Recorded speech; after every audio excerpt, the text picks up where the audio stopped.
C'est une question très claire sur le transfert. Alors, par rapport aux émotions. Qu'est-ce que je fais du transfert? Oui.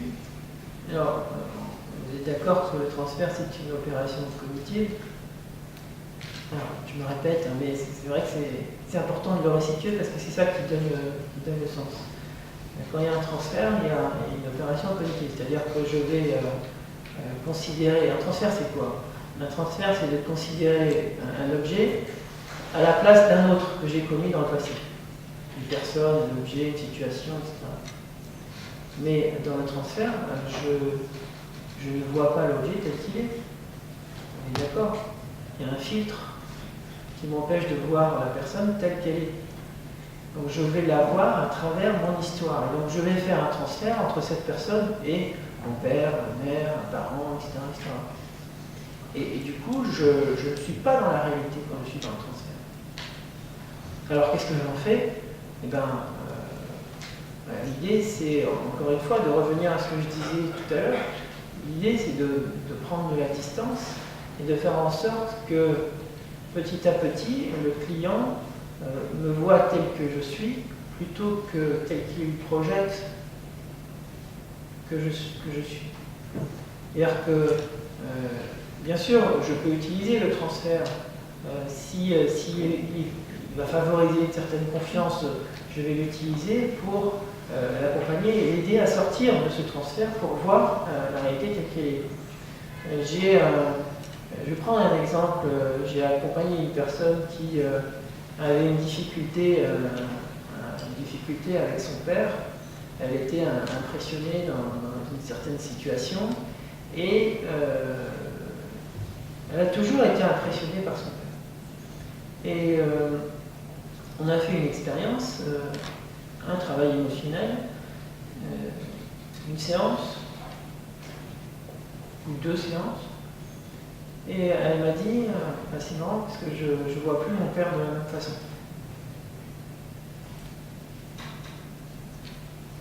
Alors, on va avoir du transfert. C'est-à-dire que avant, elle voyait son père à travers quelque chose qui lui faisait peur. Mais elle ne voyait pas son père en fait. Elle voyait l'histoire qui s'est passée avec son père telle qu'elle s'est passée dans le passé.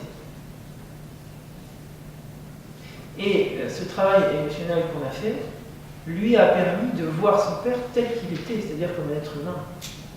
Et du coup, de ne plus faire de transfert ou de projection après, de ne plus en tout cas voir cette personne telle que son histoire, son cognitif lui imposait de la voir, mais telle qu'elle était vraiment. Et du coup, sa peur a disparu. Voilà, j'ai une manière d'illustrer, je ne sais pas si ça répond à ta question.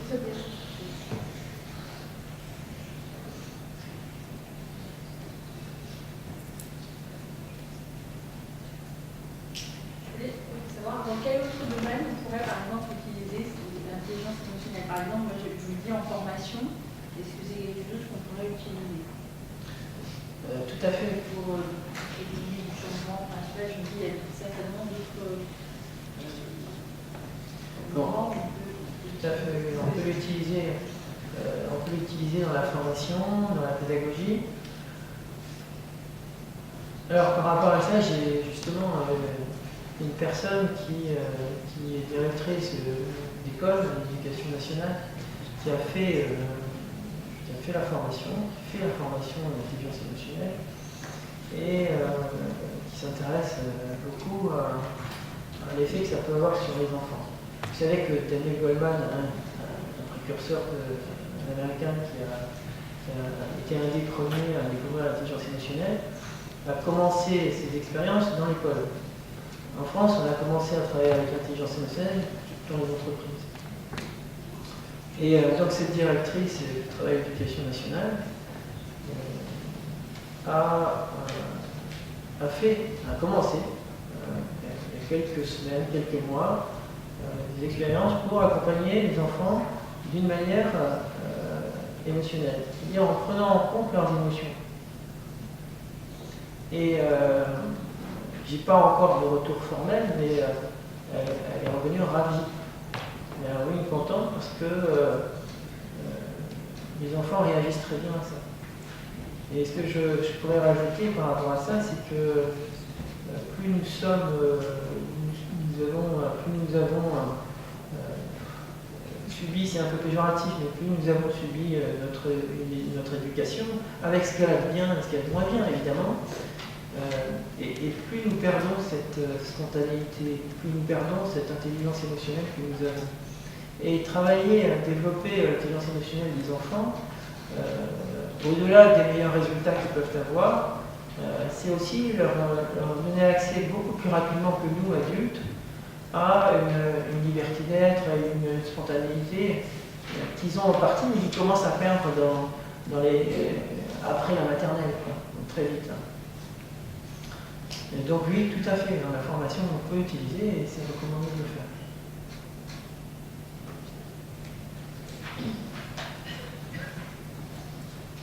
En d'autres termes, ne pas nier les émotions. En d'autres termes, ne jamais nier nos émotions parce que, comme on le sait, c'est des informations, c'est des données, c'est des informations qui sont apparues bien avant notre culture. Puisque vous savez que les émotions sont apparues avec les mammifères.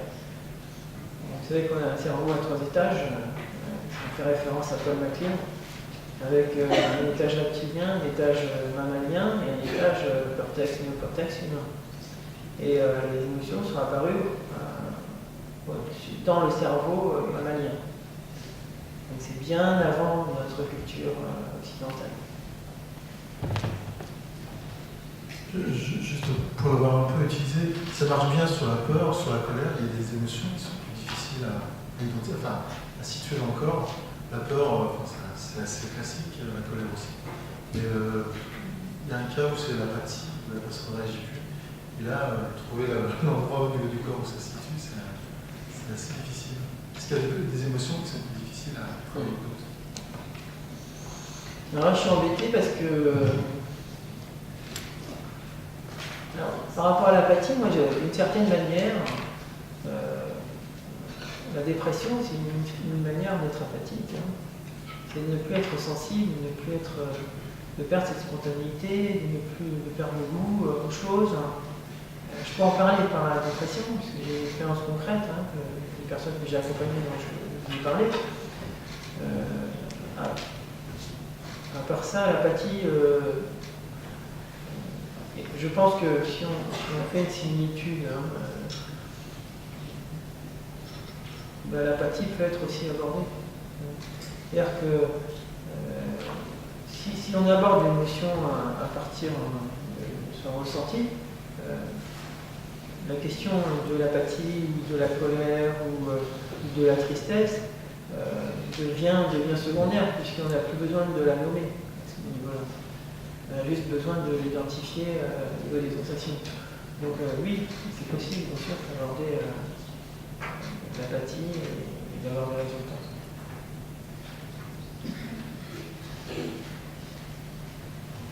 Quand vous avez, par exemple, vous êtes submergé par les émotions, parce qu'il y a le côté où on prend et tout passe ces émotions, mais quand on est vraiment submergé par ces émotions, qu'elles deviennent paralysantes, comment vous arrivez à utiliser l'intelligence émotionnelle pour justement travailler dans l'autre sens, qui est d'arriver à canaliser un excès d'émotion? Alors, je vais prendre chose par chose, un excès d'émotion. Alors, quand vous avez dit excès d'émotion, vous êtes servi de votre capacité d'interprétation. Parce que l'émotion, c'est l'émotion. Je ne sais pas ce que c'est qu'un excès d'émotion si je me place au niveau de mon intelligence émotionnelle. C'est une émotion, avec un certain nombre de sensations qui la caractérisent. Elle peut être légère, elle peut être forte, elle peut être très forte, mais en tout cas, c'est une émotion. De la même façon que la colère, ça peut être de la rage, ça peut être de la haine, selon l'intensité, ça reste une émotion et elle s'ancre toujours de la même manière dans le corps. Et comment, la question c'était Canaliser. comment la canaliser? Alors,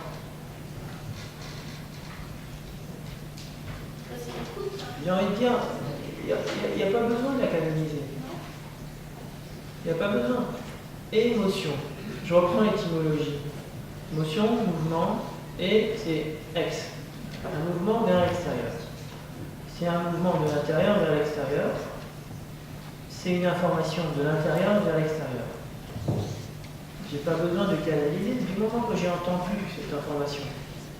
Du moment que l'émotion a été prise en compte, elle n'a plus de sens, elle n'a plus besoin d'être, d'exister. Elle va se dissoudre toute seule. Oui, parce que vous décorrélez l'émotion, enfin, vous décorrélez l'intellectuel de l'émotionnel, et souvent, ils se combinent. Mais toujours, Bah oui. toujours ils se combinent. Donc, Mais, si vous l'appréhendez par le mental, effectivement, vous allez avoir des difficultés à la canaliser. Mais si vous considérez l'émotion comme une information utile, vous n'avez pas besoin de la canaliser. Elle est intelligente, cette émotion. Elle n'est pas là pour nous gêner, pour nous embêter. Qu'est-ce qui nous gêne dans une émotion? Ce qui nous gêne, c'est notre système de croyance. Notre système de croyance qui nous dit, il ne faut pas laisser l'émotion s'exprimer. On va la cacher, on va la refouler, on va utiliser tous les termes qu'on veut, mais on ne va pas la prendre en compte. Si vous avez un enfant qui... On va pas savoir la gérer. Non, parce qu'on n'a pas savoir la gérer. Non, parce qu'il y a des choses qu'il faut éduquer pour ne pas dire, pour ne pas Voilà. s'exprimer. Parce qu'il y a des personnes qui... Voilà. Parce que c'est la peur aussi. Voilà, exactement. C'est la culture, C'est la culture, on a peur de ne pas savoir la gérer. Par définition, pourquoi on a peur d'une émotion? On a peur d'une émotion parce que on ne sait pas la contrôler avec le mental. C'est très difficile de la contrôler avec le mental, justement, parce qu'on veut la canaliser. Mais si on considère l'émotion comme étant intelligente, si je considère une personne en face de moi intelligente, si j'ai mon client par exemple, et je le considère comme intelligent, aussi intelligent que moi, je n'ai pas besoin de le canaliser. Il va le faire tout seul. Et bien c'est pareil. Si on a du mal à gérer nos émotions, c'est parce qu'on veut les canaliser. Mais si l'émotion, je sais que c'est pas évident à comprendre, c'est pour ça que je parle de logique, et que c'est important de ne pas rejeter la logique cognitive non plus, parce que celle-là est utile. Mais on a deux intelligences, et selon la situation, quand vous faites un problème de maths, par exemple, vous allez surtout utiliser votre intelligence cognitive, c'est normal. Mais quand vous avez une difficulté relationnelle avec une personne, ou si vous êtes bloqué dans une situation où vous ne pouvez pas progresser, là, vous allez faire appel à votre intelligence émotionnelle. Donc les deux cohabitent, les deux, comme vous dites d'ailleurs, les deux fonctionnent bien ensemble. Mais encore faut-il les percevoir toutes les deux et les développer toutes les deux. Et utiliser l'une ou l'autre en fonction de la situation. Ce que nous ne savons pas souvent faire, malheureusement. C'est qu'on n'a pas appris à développer cette intelligence émotionnelle. Alors, il y a des gens qui l'ont plus ou moins naturellement par les expériences, mais on ne l'a pas développé de manière systématique comme on développe l'intelligence cognitive à l'école. C'est pour ça que cette directrice d'école s'intéresse à l'intelligence émotionnelle, parce qu'elle s'aperçoit que certains blocages que peuvent avoir les enfants disparaissent quand leurs émotions sont entendues, prises en compte par l'enseignant. Pas besoin de canaliser. C'est ça qui est génial en même temps, c'est simple, ça devient plus simple. Donc, si on n'y arrive pas bien, si on n'arrive pas à se débrouiller correctement, c'est qu'on ne sait pas combiner l'intelligence cognitive et l'intelligence émotionnelle. On peut le dire comme ça. Merci. C'est bien d'aider. J'essaie d'utiliser des mots simples parce que Alors justement, on dit que les femmes ont plus d'intelligence émotionnelle que les hommes. Je pense qu'on a tous cette intelligence émotionnelle. Après, c'est l'expérience va nous aider à la développer ou pas. Les problèmes qu'on rencontre, s'ils sont plus ou moins complexes, vont nous aider à résoudre des problèmes émotionnels. Ça dépend. Je pense qu'on dit ça des femmes parce que nous, on fait voir peut-être plus nos sentiments et nos émotions. Voilà, c'est plus. Disons que dans notre culture, c'est mieux vu, c'est plus autorisé. Alors, il y a une personne qui a levé la main. On peut passer. Oui, on peut passer le micro. Quel lien on peut faire avec l'intuition? Alors, on avait posé la question tout à l'heure par rapport à l'intuition aussi. Est-ce qu'il y a une question d'humilité dans tout ça? Est-ce qu'il y a une question d'humilité? d'humilité? Alors, je reviens à vous, mais je vais répondre juste à la question parce que c'est la deuxième fois qu'on me la pose et j'ai pas répondu la première fois. Quel rapport il y a entre l'intuition et l'émotion? Et ça me fait penser à ce que disait Nietzsche.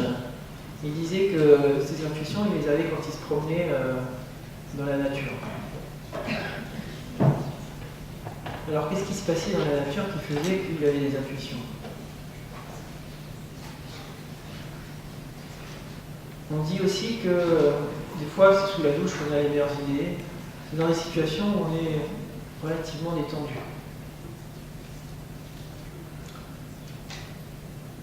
Il est évident que nos émotions peuvent être un barrage ou au contraire une aide à utiliser notre intuition, selon qu'elles sont agréables ou désagréables. Et donc, l'intelligence émotionnelle est plutôt un facteur favorisant, nous autorisant à utiliser notre intuition. L'intuition, c'est une manifestation de l'écoute de l'émotion, de l'intelligence émotionnelle qu'on a dans une situation de vie. Alors, on risque de sortir du sujet, mais c'est pas tout à fait l'intelligence émotionnelle. Mais je vois des liens entre les deux, effectivement. L'un est plutôt va aider l'intuition à se manifester, parce qu'on a tous l'intuition. Mais de la même façon que l'intelligence émotionnelle, on va s'autoriser ou pas à prendre en compte cette intuition. Si on est effectivement très cognitif, je connais des personnes qui sont très cognitives, qui n'utilisent que cette forme d'intelligence,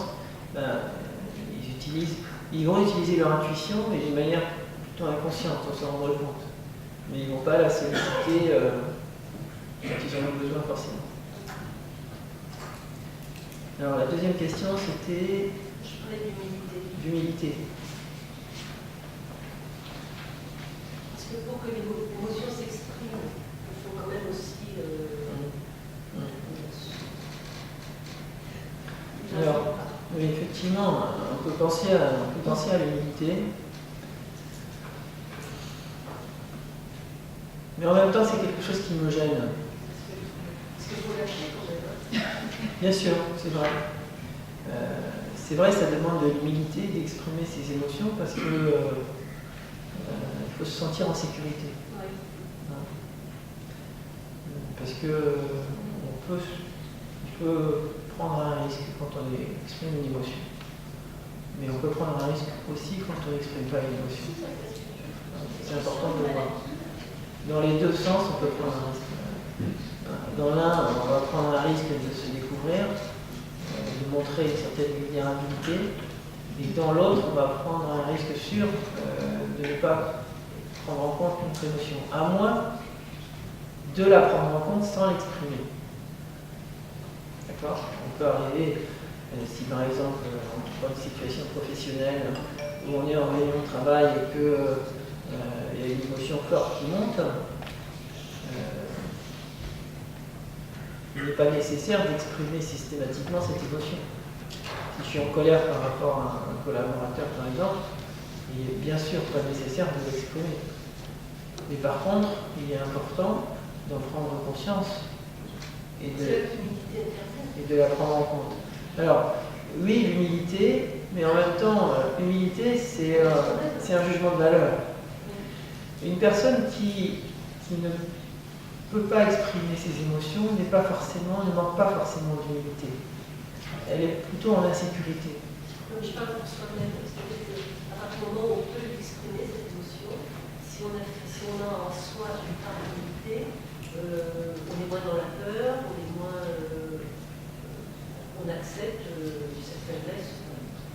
La faiblesse, si l'émotion c'est une faiblesse.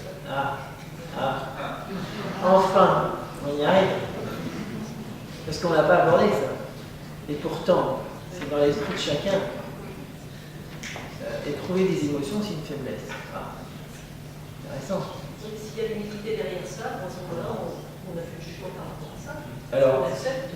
si effectivement on considère que l'émotion c'est une faiblesse, alors on a besoin d'humilité pour exprimer l'émotion.